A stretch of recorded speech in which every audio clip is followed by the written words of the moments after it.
Selamat pagi bagi semua umat GKPA dimanapun mereka berada dan simpatisan dari Kompleks GKPA Jalan Cangkir Medan. Saya menyapa kita dengan renungan hari ini.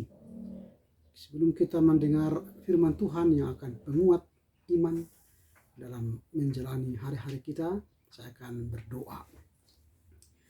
Damai sejahtera Allah yang melampaui segala akal, itulah yang memelihara hati dan pikiranmu dalam Kristus Yesus Tuhan kita. Amin. Firman Tuhan yang akan kita renungkan pada pagi hari ini tertulis dalam kitab 1 Yohanes pasal 4 ayat 2. Demikianlah kita mengenal roh, demikianlah kita mengenal roh Allah. Setiap roh yang mengaku bahwa Yesus Kristus telah datang sebagai manusia berasal dari Allah. Saya ulangi, demikianlah kita mengenal roh Allah. Setiap roh yang mengaku bahwa Yesus Kristus telah datang sebagai manusia berasal dari Allah. Demikian firman Tuhan. Yang berbahagia ialah mereka yang mendengar serta memelihara firman Tuhan. Dalam teks yang baru saja kita baca, ada sebuah pengakuan bahwa setiap roh yang mengaku bahwa Yesus Kristus adalah manusia itu berasal dari Allah.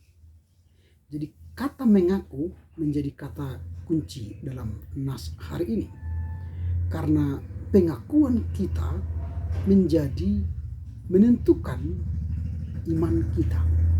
Apa yang kita aku, itulah yang menjadi kehidupan dan keselamatan kita. Kalau kita salah mengaku, maka iman kita pun akan salah.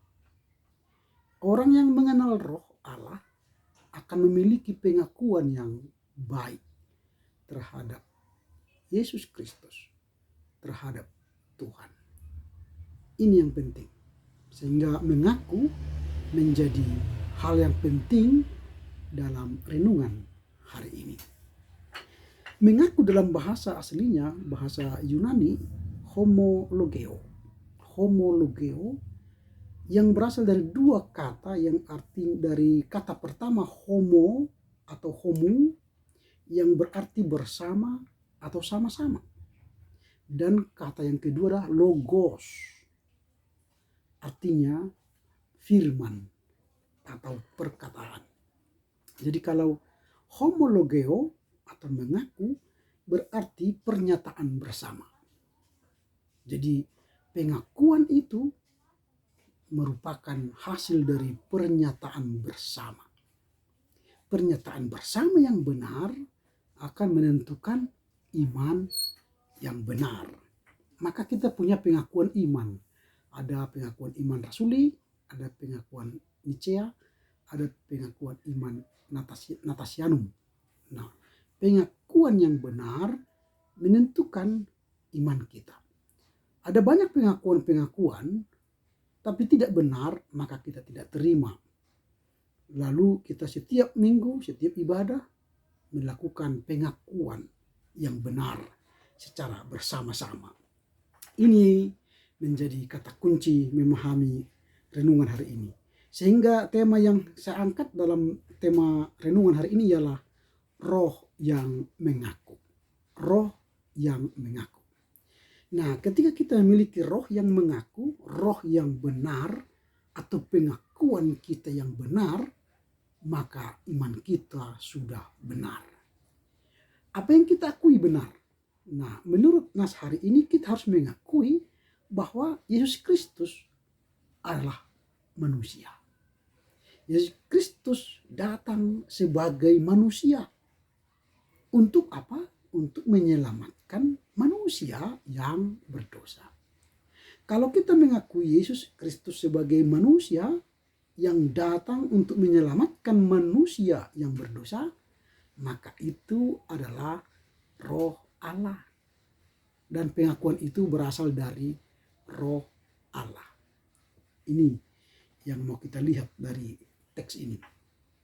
Jika kita belajar lebih mendalam, memang dalam masa-masa Yohanes melayani, dia menjumpai banyak pengajaran-pengajaran iman yang menyesatkan atau yang salah, yang tidak benar. Pengakuan mereka tidak teologis atau tidak menyelamatkan. Kalau kita pelajari lebih mendalam, minimal ada 4 pengajaran yang tidak benar, tidak baik pada saat itu. Apa itu? Mereka mengajarkan bahwa kealahan Yesus tetapi menolak kemanusiaan Yesus. Ini ajaran yang sesat. Mereka hanya meninggikan Yesus sebagai Allah, tetapi menolak Yesus itu sebagai manusia. Ini pengajaran yang tidak benar.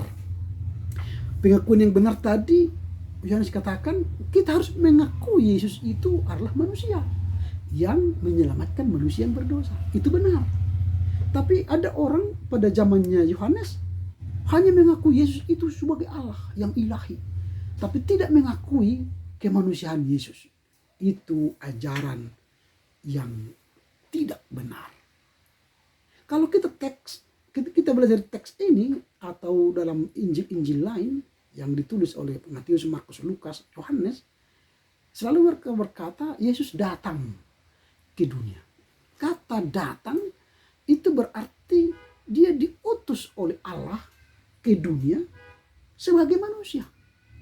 Berarti kedatangan Yesus menunjukkan bahwa dia manusia yang diutus oleh Allah. Jadi dia benar-benar Allah dan benar-benar manusia. Itu yang benar. Pengakuan yang benar ialah kita harus menerima Yesus, dia sebagai Allah 100% dan dia manusia 100%. Itu yang benar. Ajaran yang kedua atau pengakuan iman yang kedua yang menyesatkan ialah ajaran yang menyangkal bahwa Yesus adalah Kristus atau Mesias. Mereka tidak mengakui Kristus itu sebagai Mesias. Mereka hanya mengakui Kristus itu sebagai manusia. Mereka tidak menganggap Kristus itu sebagai juru selamat. Tapi mereka hanya menganggap Yesus itu hanya sebagai manusia saja. Mungkin hanya sebatas nabi, sebatas guru. Tapi mereka tidak mengakui kemesiasan Yesus. Orang yang tidak mengakui kemesiasan Yesus, itu berarti dia anti Kristus. Itu Yohanes mengatakan begitu. Jadi kalau ada orang yang beriman bahwa Yesus itu bukanlah Mesias, bukanlah juru selamat, itulah anti Kristus. Jadi kalau ada orang sekarang tidak mengakui kemesiasan Kristus, tidak mengakui kemesiasan Yesus, itulah anti Kristus. Itu pengajaran sesat atau yang salah. Yang kedua, yang ditemukan pada saat penulisan kitab ini. Sehingga Yesus sebenarnya harus kita akui dialah Mesias yang kita nanti-nantikan. Dialah sang juru selamat yang hendak menyelamatkan kita. Manusia yang berdosa diselamatkan supaya kita beroleh kehidupan yang kekal, artinya masuk surga. Itu yang kedua. Lalu yang ketiga, pengajaran yang sesat pada saat Yohanes menulis surat ini ialah ajaran yang menyangkal bahwa Yesus adalah anak Allah. Ini juga ajaran yang salah. Kalau hanya mereka tidak menerima Yesus itu anak Allah, lalu mereka hanya menerima Yesus itu sebagai nabi, tetapi bukan anak Allah, uios tuteu, dalam bahasa Yunani artinya anak Allah, maka itu adalah ajaran yang menyesatkan. Yang benar ialah kita harus mengakui, mengimani Yesus itu anak Allah. Nah, pemahaman yang selalu diserang ke kita orang Kristen, masa Allah beranak? Berarti Allah itu menikah dong. mengapa Allah itu punya anak? Nah, itu yang mereka sangkakan kepada kita. Padahal kita harus ingat, tidak semua anak itu harus menikah. Atau anak itu dilahirkan dari pernikahan. Contoh misalnya, anak tangga. Apakah tangga pernah menikah? Tidak. Tapi ada anak tangga. Anak kunci. Apakah kunci pernah menikah? Oh tidak. Tapi ada anak kunci. Tapi kalau ada anak Allah, bukan berarti Allah menikah secara manusiawi, ragawi, baru lahirlah Yesus. Tidak. Tapi kelahiran Yesus menjadi anak Allah, lahir dari rahimnya Bunda Maria atas Roh Kudus.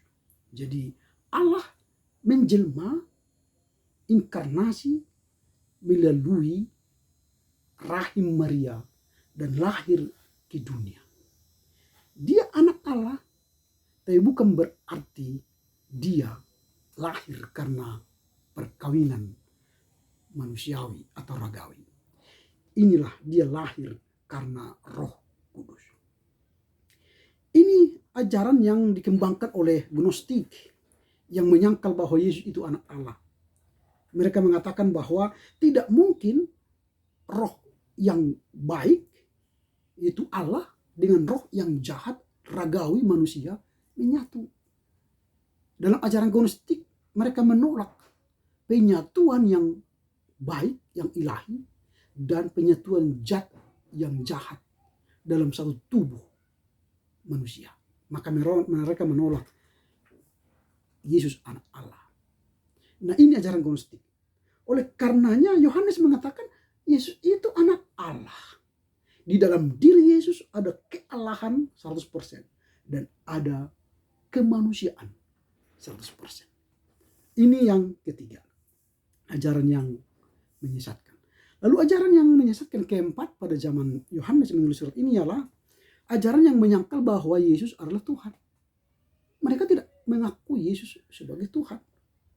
Mereka hanya mengakui Yesus sebatas nabi, sebatas guru, tapi bukan Tuhan. Sampai sekarang pun ada orang-orang yang tidak mengakui ketuhanan Yesus dan menolak ketuhanan Yesus itu. Nah, misalnya kita ambil contoh saksi-saksi Yehova, itu menolak ketuhanan Yesus. Mereka hanya menerima Yesus sebagai nabi. Mereka hanya menerima Yesus sebagai guru. Tapi tidak mengakui Yesus sebagai Tuhan. Tidak mengakui Yesus sebagai Mesias. Mereka hanya menganggap Yesus Kristus sebagai ciptaan Allah yang tertinggi. Tetapi bukan anak Allah. Ini ajaran saksi Yehova yang tidak baik, yang tidak benar. Yang benar ialah Yesus itu adalah Tuhan karena dia bersama Allah sehakikat, bersama Roh sehakikat. Jadi fungsi Yesus lahir di dunia sebagai fungsi penebusan, sementara Allah fungsi pencipta dan Roh sebagai fungsi yang menyertai atau yang menghibur. Jadi tiga fungsi yang berbeda tetapi sehakikat. Itulah ketritunggalan. Karena itu kalau ada orang yang menolak bahwa Yesus itu Tuhan, maka itu berasal dari antikristus dan bukan dari Allah. Karenanya firman Tuhan yang kita dengar hari ini harus memastikan pengakuan kita yang benar. Kita mengaku dengan roh yang benar. Jangan salah. Pengakuan yang benar menurut Yohanes dalam teks yang kita baca, kita harus mengaku bahwa Kristus itu datang sebagai manusia. Berasal dari Allah, menjelma menjadi manusia untuk menyelamatkan kita manusia yang berdosa. Supaya apa? Manusia yang berdosa ini memperoleh kehidupan yang kekal. Jadi pengakuan kita harus benar supaya iman kita benar dan menyelamatkan kita. Karena itu selamat mengaku dengan baik. Akuilah Tuhan, maka dia akan menyelamatkan kita. Selamat melanjutkan karya untuk Tuhan dan mengakulah dengan baik dan benar. Amin. Kita berdoa. Bapa dalam sorga, firman-Mu telah kami dengar, supaya kami mengaku dengan baik. Pengakuan iman kami yang baik, yang benar, menentukan keselamatan kami. Kami mengaku bahwa Kristus datang sebagai manusia, menyelamatkan manusia yang berdosa, supaya kami beroleh hidup yang kekal. Pengakuan yang seperti inilah yang benar dari Roh Allah. Dengan demikian, ajar kami untuk jangan salah mengaku, tetapi pengakuan kami adalah pengakuan yang benar di dalam roh dan kebenaran. Dalam Kristus Yesus kami berdoa dan bersyukur. Amin. Selamat pagi, selamat berkarya untuk Tuhan, jaga terus kesehatan. Horas.